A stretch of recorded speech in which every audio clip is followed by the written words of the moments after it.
Bonjour à tous, nous allons voir ensemble le chapitre 3 sur la loi fondamentale de la dynamique, qui est un chapitre très important. Alors, voilà la situation. Donc, nous avons vu que lorsqu'un chariot n'était soumis à aucune force, il y avait deux solutions. Soit il était au repos, soit il était en MRU. Eh bien, maintenant, nous allons voir ce qu'il se passe lorsque l'on met un chariot qui est tiré par une corde et donc soumis à une force F. Alors, tout d'abord, si on le fait, on va remarquer que le chariot, il va aller de plus en plus vite. Donc, ça veut dire que le chariot subit une accélération. Alors, vous ne le savez pas encore, vous le verrez peut-être en laboratoire, mais si la force est constante et que le chariot reste toujours le même, vous verrez qu'il va subir toujours la même accélération. Donc, la première conclusion, c'est une force constante agit sur un mobile et entraîne une accélération constante. Maintenant, regardons un petit peu comment va évoluer cette accélération si on augmente la force F.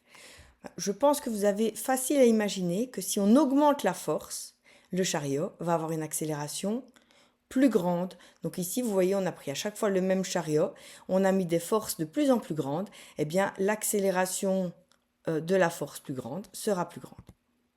Donc la conclusion 2, c'est pour une même masse mise en mouvement, l'accélération produite est directement proportionnelle à la force exercée. Autrement dit, plus la force est importante, plus l'accélération est importante. Maintenant, comment évolue cette force lorsque la masse du mobile est différente? Donc vous voyez ici, on a pris trois situations.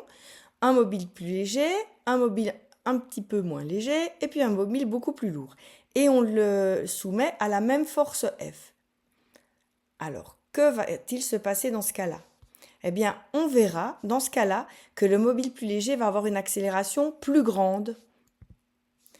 La conclusion 3, c'est celle-ci. Lorsqu'une même force agit sur des mobiles de masse différentes, l'accélération produite est inversement proportionnelle à la masse du mobile. Autrement dit, plus la masse du mobile est petite, plus l'accélération du mobile sera grande. Alors, ce qu'on vient de voir, on peut en faire une synthèse.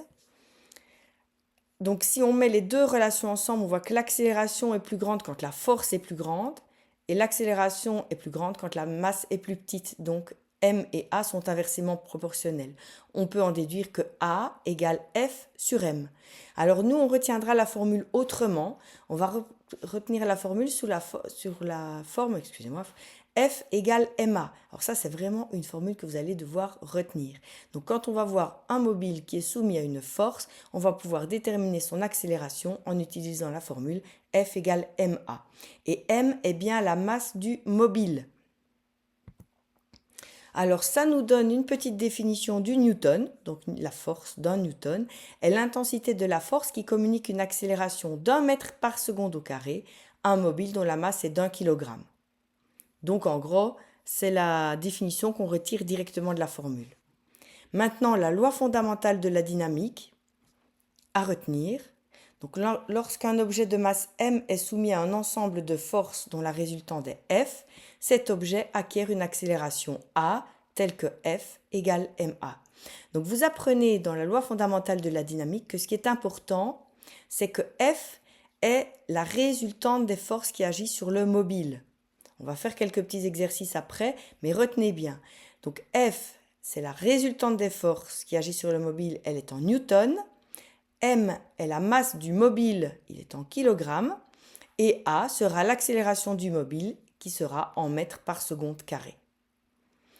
Alors, pour bien découvrir cette formule-là, on a pris un exemple tout simple, c'est un exercice résolu du cours, l'exercice résolu numéro 1. Alors, voilà ce qu'on vous dit. Vous avez une cabine d'ascenseur et on vous dit que la cabine d'ascenseur, elle fait 1500 kg. Donc on sait déjà dire son poids G vers le bas de 1500 kg. Et évidemment, la cabine de l'ascenseur, elle est retenue par un câble qui empêche l'ascenseur de rester au sol. Et donc le câble, il soumet une force à l'ascenseur de T.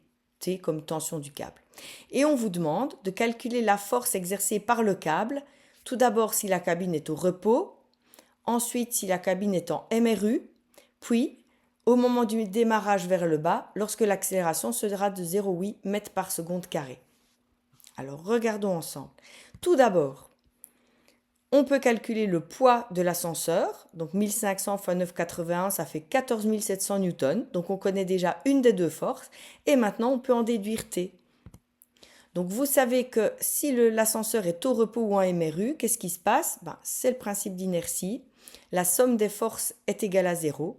Donc ça veut dire que G est égal à T. Et donc on sait que T vaut 14 700 newtons. Donc ça c'est facile, on avait déjà vu. Maintenant, que se passe-t-il si la cabine, elle accélère vers le bas? Si la cabine accélère vers le bas, ça veut dire que G est plus grande que T. Donc, j'utilise la formule F égale ma. Donc, F, c'est la résultante des forces. Donc, ce sera G moins T.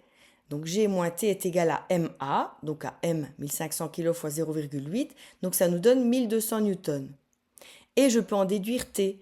Comme F égale G moins T, je sais que T égale G moins F. Et donc, je calcule T qui vaut 14 700 moins 1200, donc 13 500 newtons. Bon, j'espère que vous avez compris. On va passer à des exercices supplémentaires après.